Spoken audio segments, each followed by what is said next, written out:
Few things get us out of bed like a strong cup of espresso. But what is your daily espresso doing for your body and mind? Turns out there are loads of health benefits. And yes, a few not so desirable potential consequences too. Here's what you need to know. If you're one of those "don't even talk to me before my first sip" kind of people, we can totally relate. A morning dose of caffeine via an espresso shot, drip cup, or Java drink of choice can help us feel more, well, human. This is because caffeine quickly finds its way to the brain receptors and immediately gets to work, giving neurons an alertness-bumping boost. A moderate amount of caffeine is considered approximately 300 milligrams, or the equivalent of 4.5 ounces of espresso. That much can indeed increase one's capacity for concentration and improve mental sharpness. But there's a catch. Drinking too much could result in a less acute response. Attenuation is when your body becomes desensitized to a stimulus, and basically, it means that drinking espresso in excess can dull the intended effect. So stick to that morning espresso, or two, and avoid consuming too much. Look, I'm a frequent coffee drinker. I'm part of the club. I have a card. Do you have a card? Do you have a card? No, I don't have Does a card. anyone here have a card? If you're like most espresso aficionados, you probably crave a fix at all hours of the day. But if you drink espresso and other caffeinated drinks throughout the day, this could be keeping you up at night. Dr. David C. Broder, the medical director for Florida's Center for Sleep, Allergy, and Sinus Wellness, confirmed to Everyday Health that caffeine is a stimulant and therefore impedes your regular sleep. So when should you cut off the caffeine? Consider this. It can take approximately 6 hours for half of the caffeine you consume to leave your system. So if you decide to indulge in a late afternoon shot of espresso or an evening cup of joe, you might suffer the consequences of restlessness and insomnia. Want to live on the wild side and order a late-night coffee drink? It should be noted that while espresso has a reputation for being stronger, a single shot actually has less caffeine than a full 8-ounce cup of regular drip coffee, as noted by the USDA. Still, here's what Ely's master barista, Giorgio Milos, had to say about strength. Even though espresso carries less caffeine than filter or other coffee methods, the concentration is much higher, so your body absorbs less caffeine but in a much shorter time. Therefore, espresso's effect is stronger to our senses. Great, excellent, amazing. I feel better than I've ever felt in a moment in my entire life. So we're all fine. Yep. Yep. Yep. Yep. Yep. Yep. Yep. Yep. Yep. Yep. A Harvard University study published in 2014 observed men and women over the course of 4 years and found those who gradually increased their intake of coffee reduced their risk of getting type 2 diabetes by 11%. Conversely, those who decreased their intake saw their risk increase by 17%. Not a bad reason to keep reaching for that daily espresso, right? While one might assume it's the caffeine that's at work, this has yet to be proven. Healthline cited a study that notes, drinking caffeinated coffee over a long period of time may also change its effect on glucose and insulin sensitivity. In other words, being a regular coffee drinker over an extended period of time, quote, may be what causes the protective effect. Still, this does not mean that a diabetic can and should freely chug their favorite coffee drinks. A 2008 study by the American Diabetes Association found that regular coffee drinkers with type 2 diabetes saw a big spike in blood sugar after drinking coffee.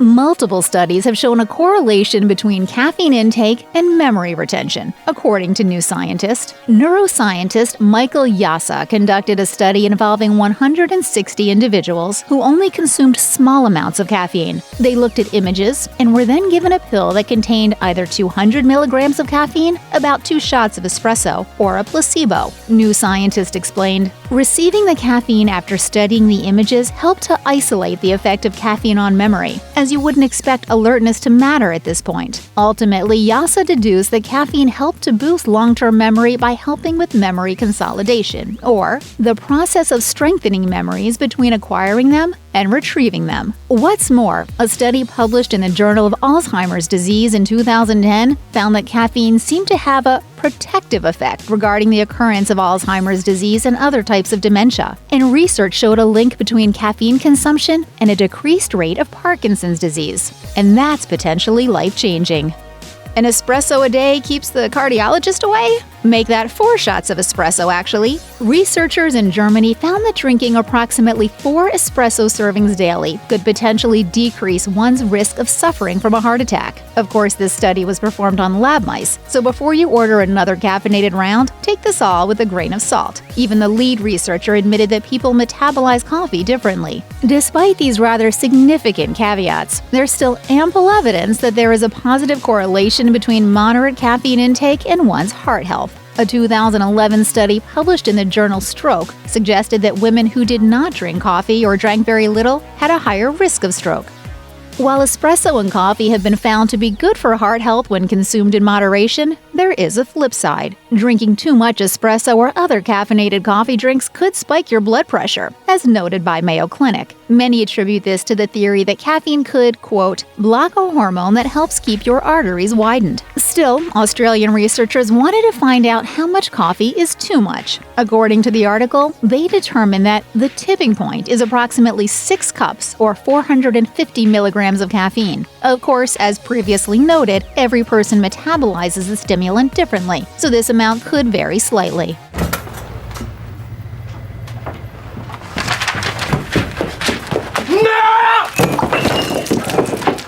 You'll thank me later.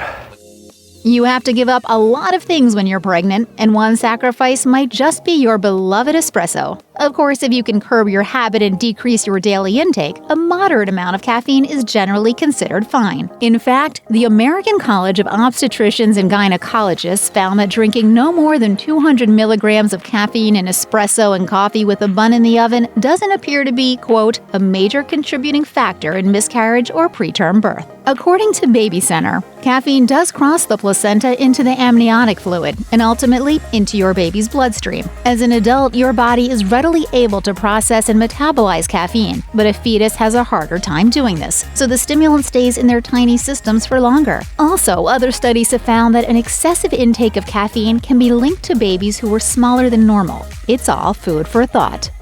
Want to hear an uplifting fact? Your espresso habit might help to stave off depression. Yes, you look forward to that morning shot and enjoy the subsequent mood boost, but there might be even more to this emotional connection. A 2011 study that observed 50,739 women in the United States over the course of a decade was published in Archives of Internal Medicine, and it found some promising things. Specifically, that upping your coffee consumption can correspond to a decreased risk of depression. While the supporting science is questionable, some researchers have specific theories regarding the cause of this correlation. One theory by researchers in China is that depression is caused by an immune system reaction resulting in brain inflammation. They believe that this inflammation can be reduced by certain antioxidants found in coffee. Other scientists attribute this directly to caffeine, essentially relating it back to that feeling of morning motivation, but on a greater, more long-term scale. Well, like I always tell my clients, begin each day as if it were on purpose. Unfortunately, not everyone can tolerate espresso and coffee drinks. Those with digestive tract issues may find that the acidity in coffee is just too much to consume without feeling very, very uncomfortable. However, nutritionist Tamar Samuels offers some good news to those avid drinkers who don't want to give up their beloved morning shot. One study found that espresso, French roast, and other dark roasted coffees may be less irritating because they contain a compound that inhibits stomach acid production. The higher the caffeine content, the more likely you are to experience uncomfortable stomach issues. And here's the good news for espresso lovers. Since one 1.5-ounce shot of espresso actually has less caffeine than a full 8-ounce cup of traditional drip coffee, it could be considered a wiser choice for a morning beverage.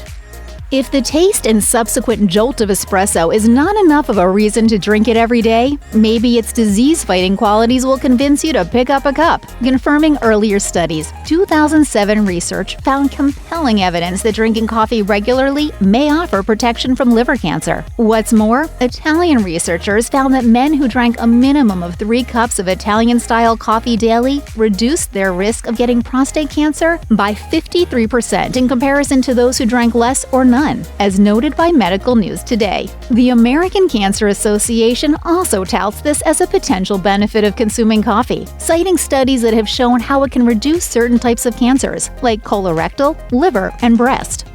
If you're having trouble reining in your nerves, maybe lay off that third or fourth shot of espresso. As explained by Healthline, caffeine works by blocking the effects of adenosine, a brain chemical that makes you feel tired, and inciting the release of adrenaline, the fight-or-flight hormone associated with increased energy. While this is what helps us get that much-desired energy boost in the morning, when consumed in excess, these otherwise desirable effects can cause anxiety. Those who take in 1,000 milligrams or more of caffeine per day may find themselves experiencing jitters and other symptoms of extreme nervousness. In fact, the Diagnostic and Statistical Manual of Mental Disorders, published by the American Psychiatric Association, lists caffeine-induced anxiety as one of 4 syndromes caused by caffeine. So next time you're pacing the house, debating if you should pour another shot, take a deep breath and consider a cup of decaf instead. Zoom, zoom, zoom!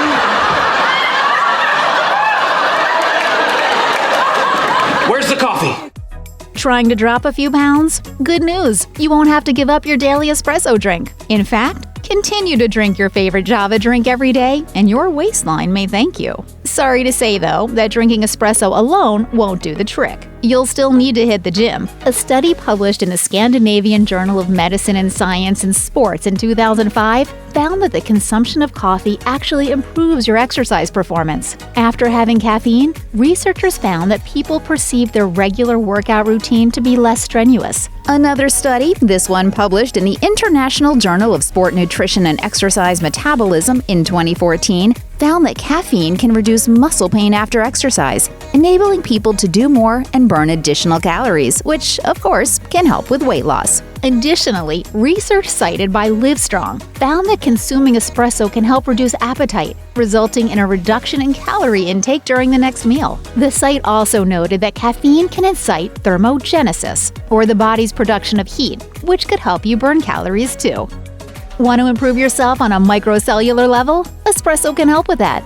All coffee beans boast antioxidants, and these powerful compounds work to combat free radicals in your body, which can reduce illness-causing inflammation. In other words, One Medical says that espresso's antioxidants help to fight off lots of common chronic conditions. And while lots of teas also boast antioxidant power, coffee has been shown to be the most effective vehicle on a cellular level. Experts have been able to identify approximately 1,000 antioxidants in unprocessed coffee beans, with many more forming during the bean roasting process. So you can feel good knowing you're protecting your body and doing right by your cells.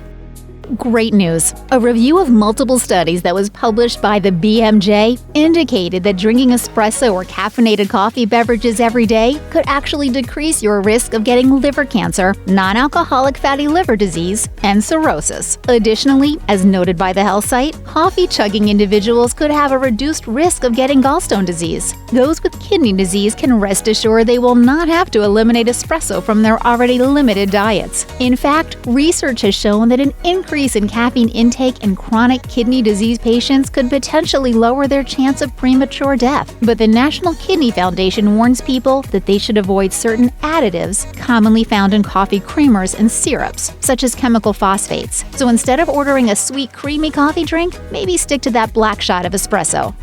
Check out one of our newest videos right here. Plus, even more list videos about your favorite drinks are coming soon. Subscribe to our YouTube channel and hit the bell so you don't miss a single one.